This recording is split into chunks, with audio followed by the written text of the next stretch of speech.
In 1692, a quiet village in Massachusetts became the stage of one of the darkest chapters in American history, where superstition turned neighbor against neighbor, and fear became law.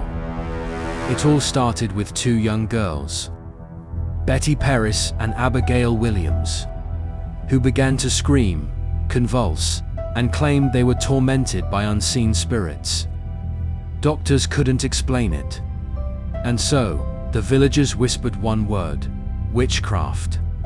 Soon, fingers were pointed at three women: Tituba, a slave from Barbados; Sarah Good, a homeless beggar; and Sarah Osborne, a woman who defied Puritan norms. They were accused of making a pact with the devil. When Tituba confessed under pressure, claiming she saw others with the devil, the hysteria exploded.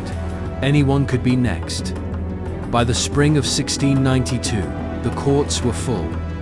Villagers accused their own friends, family, and even ministers. People were tested, forced to recite prayers without error, searched for witch marks, and thrown into rivers to see if they would float. It wasn't justice, it was madness. The first to die was Bridget Bishop, hanged on June 10, 1692. More followed. 19 in total, all innocent. And one man, Giles Corey, crushed to death under heavy stones for refusing to confess. His last words were said to be, "More wait."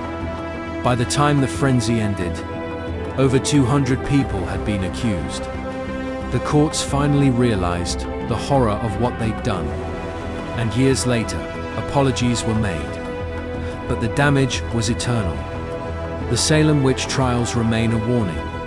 That fear, left unchecked, can destroy even the most faithful of communities.